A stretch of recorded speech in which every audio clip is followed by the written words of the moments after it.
여러분 안녕하십니까? 11월 중간선거가 곧 코앞에 다가왔습니다. 여러분들 투표 준비는 다 하셨는지 모르겠습니다. 오늘은 랜처 팔로스 버디스의 시의원직에 출마한 폴 서 후보와 이야기를 나눠볼 건데요.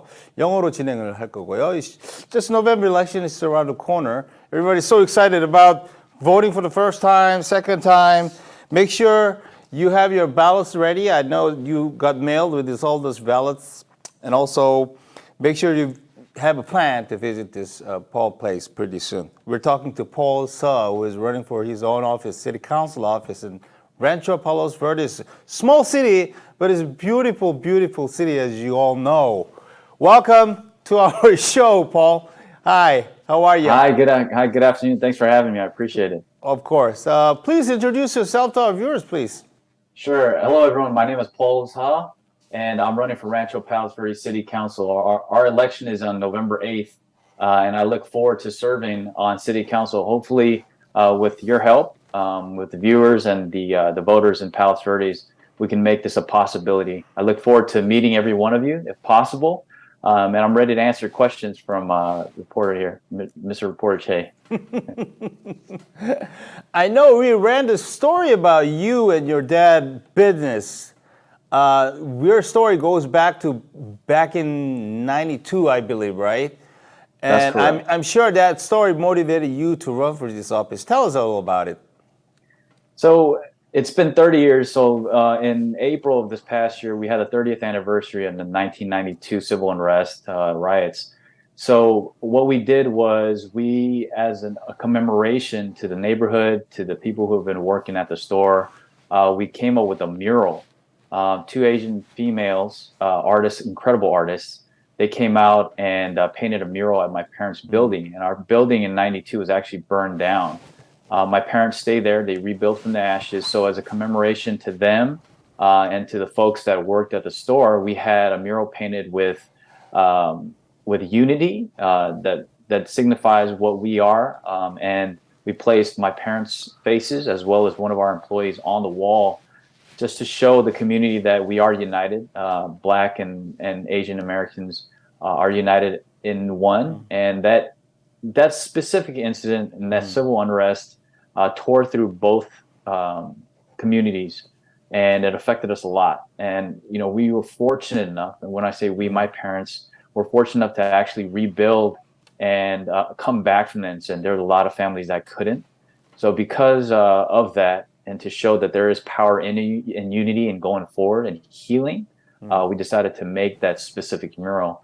And so based around that specific incident in '92, a lot of the things that I've done with my life going forward from that incident actually helped mold me and into going into public service. So I've been in public service for over 20 years now. So that was an impetus for me to actually jump into the public arena.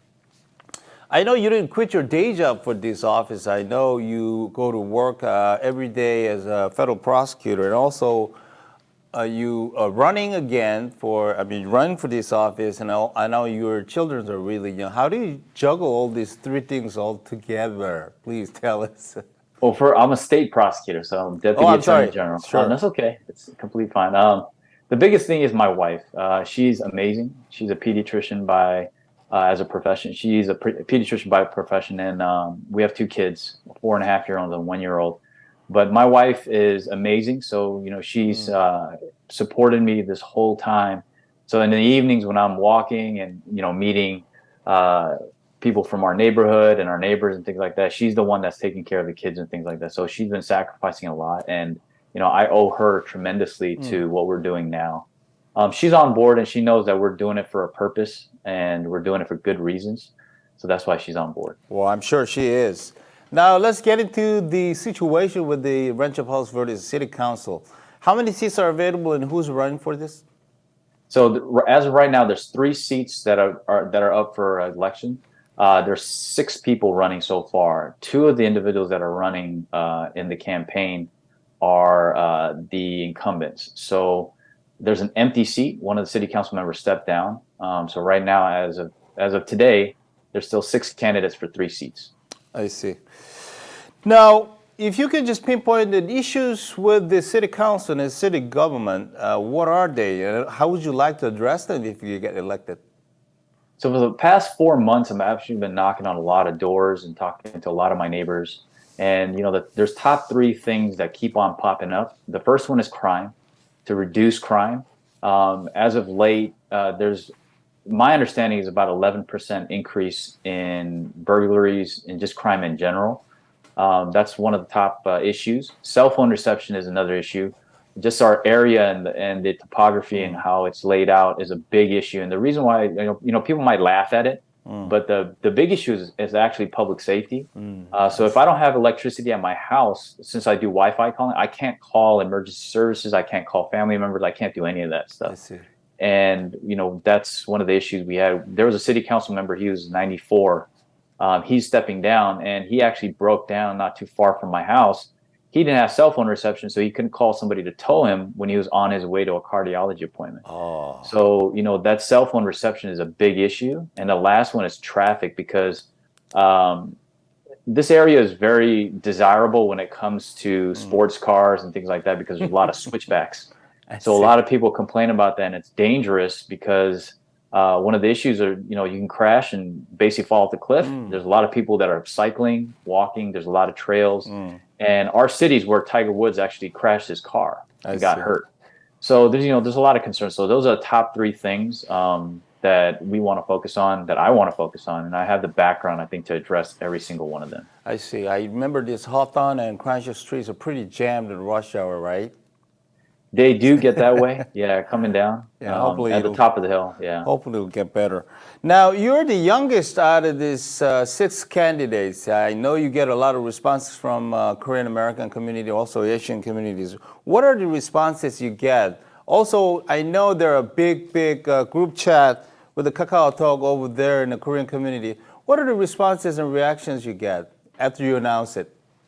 There's a lot of people from every demographic that was actually asking me to run. I will be the youngest on city council if I get elected. I see. But so far the response has been amazing. The groups up here, especially that Kakao group, they initially started to promote Korean language in the high schools. And they organized and they did a great job to get Korean taught at both high schools. So they know how to organize. They're very versed in politics, I would say, and how elections are run. So, I've been very fortunate to be able to get plugged in with them to, really reach out to the AAPI community here, especially the Korean community, to say support Paul, and I'm super grateful. I see. Well, if it is not too early to mention this, does this election or the result of this election lead you to a career politician? What do you think? A lot of people have actually been asking me that. The first thing is I just want to make sure that I win this seat so that we can actually improve the quality of life for people here in RPV. And then the second part is, if somebody asked me, a lot of people have been asking me if I wanted to run for a higher office. The biggest thing that I can say is, if I think I can make a difference in that seat, then I'd probably do it. But the first thing is actually getting my wife's permission to actually run. So we'll see what happens at the end of this race. But, I just want to make sure that I focus my energy on the city first, more than anything else, so that, my kids and the people in this community are taken care of before I go do anything else. I see. I know you mentioned about the representation in the city council. You're looking at these little kids, schools, and community. I wonder what your mom and dad told you about your announcement. Just not specifically the announcement. I think ever since I was a kid, especially after the riots, one of the things that they instilled in us, and my brother and I, were that we should always be somebody this country needs. 필요한 사람이 되라. That's what they always say. That's what they always said to us. That's why I took that to heart, and that's why I went to West Point, served in the Army, and then even after leaving the Army, I continued to dedicate my life to public service. So for me, I think that was the most important thing that I could probably say at this point. I see. Not everyone knows, even in your constituencies, not everyone know how to participate this voting process. Like I mentioned, they already mailed with this mailing ballot. How would you like to ask them to participate and come out to vote? The biggest thing is if you're not registered yet is to get registered first in any election, not only in mine and in my city, but just across the board. If you live anywhere, across the country in California, please register first. The most important thing is having your vote counted, your voice heard, and that's how we get empowerment, right? So having knowledge of the candidates, of the issues, of what's going around you will empower you to actually make the right decision to put the right person in office that's going to affect your life, because they make decisions that are going to affect everything that you do, your family does, your friends do, and your loved ones do in your community. So the most important part is to register first and then make sure you vote, and vote early and often as you can in every race that you can. I see. Often as in like every race you go out and do it. I'm sure there are a lot of people out there in the South Bay area already saw your signboard and the gardens and the doorway, hallway, churches around, and I'm sure they're familiar with your names. How do they contact you to help you, to donate something for you? How do we help you out in the street? So the best way to contact me is, I don't know if you can see behind me, is my website, votepaulseo.com. Votepaulseo.com. Okay. Yeah, so votepaulseo.com. You can email me. I'm really good at responding. And if you want to make a contribution, that will help tremendously, because I think a lot of people don't realize what contributions actually do. That helps with me, getting things like this background, getting lawn signs, putting out mailers, reaching the voters in general. So that's the best way to do it. I see. Well, what can I say? Fighting. Thank you very much. I appreciate the time. We'll keep in touch and let us know what's going on, right? Sounds good. I will. All right. Thank you, so Paul. much for having me. Thank you for your time, Paul. Thank Bye-bye. you. Bye.